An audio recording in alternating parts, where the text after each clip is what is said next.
Hello, this is Josh Belk with the Belk on Business podcast. Thank you for taking just a few moments to listen in today. Over the last number of podcasts, excluding last week, the podcast from a couple weeks ago, we're talking a lot about some CFO type services and just questions in regards to what I've seen or issues that I've seen, just providing some CFO type work for clients.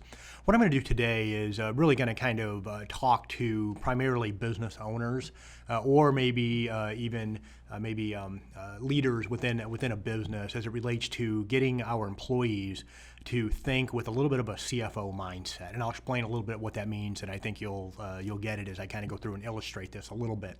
So, getting our team members to think like a CFO.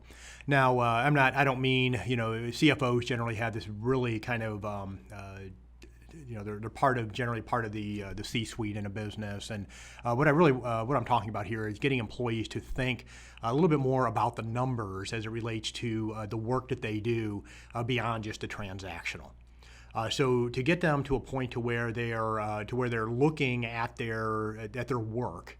And as they interact with clients, and then help you as the business owner, help you as the leader in the business to be able to maybe see things that wouldn't otherwise be seen, to be able to see opportunities that may otherwise be missed if that teaching or educating the employees to have a different type of a mindset has not been given or has not been taught.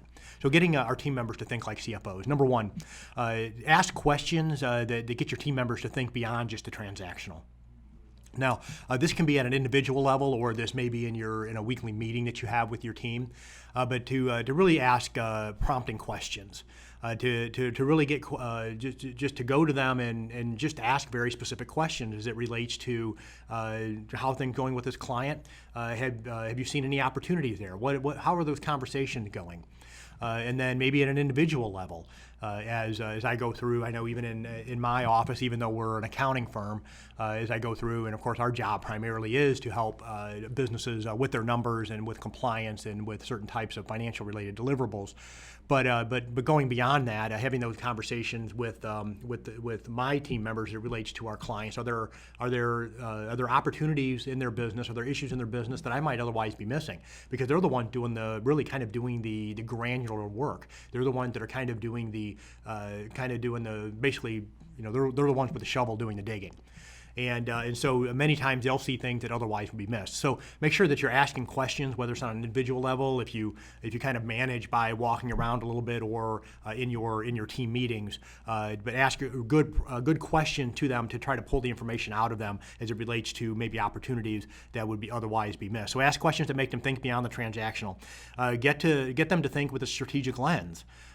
So beyond just this is the deliverable, this is what we're trying to do, this is the end goal, but to get them to think strategically. Now it may be you bring people in on the outside to help train them. It may be that you provide training internally through, of course, there's a lot of different programs out there that can help do this. But to get your employees to think a little bit beyond just the day-to-day and the transactional, the moment by moment that they're doing.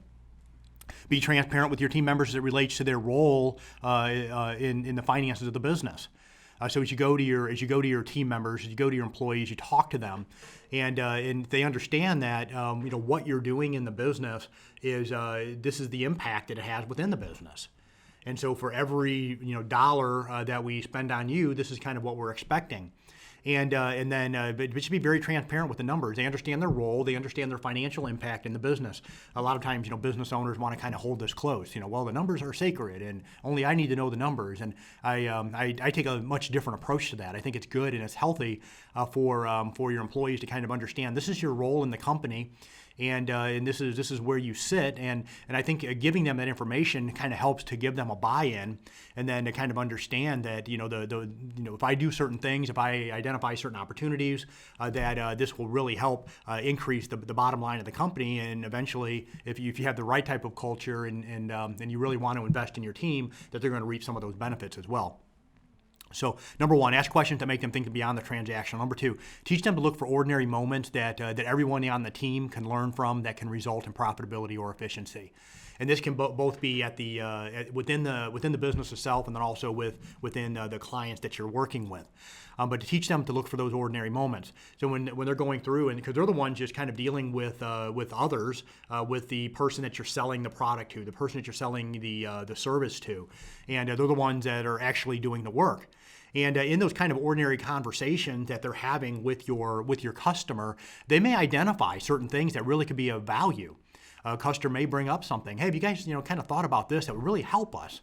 And maybe it could be a very inexpensive or just a little type of a tweak within the process that really could be a value add or something you could even additionally bill for or increase efficiency in providing that service or that product to the customer that can benefit everyone involved.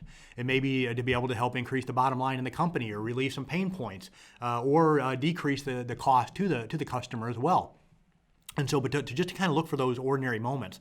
Many times, we're kind of looking for these big, huge answers, but a lot of times it's just the little things in those ordinary conversations. If we're listening and we're paying attention, that we can pull from, and we can really help increase the bottom line. We really can help increase efficiency. We can help increase and improve the relationship that we have with our clients.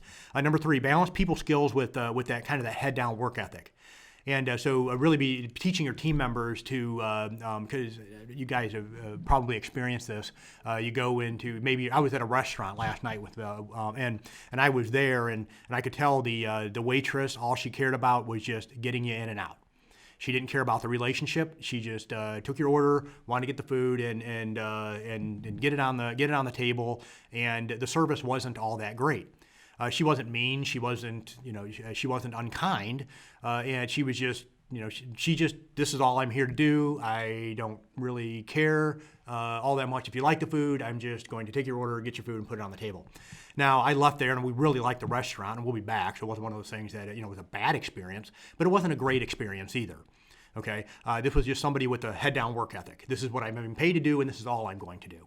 Okay, but when we're training our people to train them to have that to really try to, and maybe for lack of a better way of expressing this, to make sure that your client has a good day, has a good interaction with you, and to truly care about the client or the customer. It doesn't matter if this is somebody call in and it's a singular standalone transaction or something that you have an ongoing relationship with them. Every interaction needs to be one that provides a good client experience. Because sometimes, unfortunately, we have employees, all they care about is just getting that deliverable, just getting that product, just making the sale, just getting them in and out the door, so to speak. And they really just don't care all that much about the relationship. But to really train your team to make sure that that's a point of focus, that we want to have good relationships with our clients, with our customers. So to balance those people skills with that work ethic. Number four, put focus on the client relationship first and the deliverable second. I kind of just talked about that here a moment ago, but our primary goal is to provide a good experience. Yes, we want to provide a good product. We want to provide a good service. I've talked about this actually in previous podcasts. And gave practical examples. There are companies out there that they don't provide the best product. I'll use Apple, for example. They may not provide the best iPhones, but they provide a wonderful experience and almost a cult-like experience that relates to their products. Because that's what they built. They built this client experience that they want to be second to none, even though the product may not be second to none.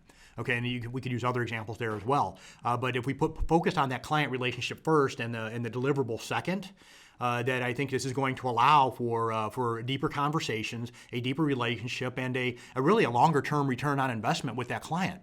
Get that client coming back to buy again, to have more positive interaction. Maybe it's a more efficient use of time. But whatever it is, you're gonna see a longer relationship, maybe a higher ratio of clients coming back and buying from you again, if kind of one of these, if you have a type of business, you're just selling one thing at a time, but to get them coming back because of the client relationship, that they know that you care about them, and you care about the product, you care about the service, but you care about them as an individual as well, and you care about that relationship. And lastly, number five, be patient with your team during this process. So going through this, a lot of times you're bringing team members in, and they may have even been there for a while, and they kind of just get settled in, and they kind of feel that's what their role is.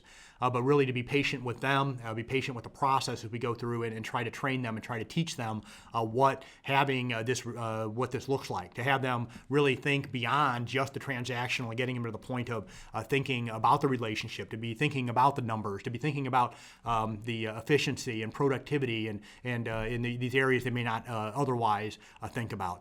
The process will take time. Invest in planting seeds that improve the culture in the business. I promise you, if your team members are out there and they're actively working to have good relationship with the clients, that's going to feel good for us as well. We, as individuals in the business, and we enjoy having good, positive client reaction. And so when we're going through and investing the time, we kind of have that feel good as well, and that's going to really help improve the culture inside the business. And then when you're working with your team, give them plenty of practical examples of what this looks like. And so as you're interacting with clients, do the same type of thing. Hey, I had this interaction with this client. This is something I learned. This is a takeaway that I took. That way, they kind of understand a little bit what they should be looking for, what they should be listening for, and ways that they can improve the relationship, ways that they can help improve the bottom line, ways that can help increase not just profitability, but also efficiency within the business. Hopefully this podcast brought you some value, and maybe you learned a thing or two, and I appreciate you taking a few moments to listen in. Would encourage you to subscribe if you haven't already. Have a wonderful day.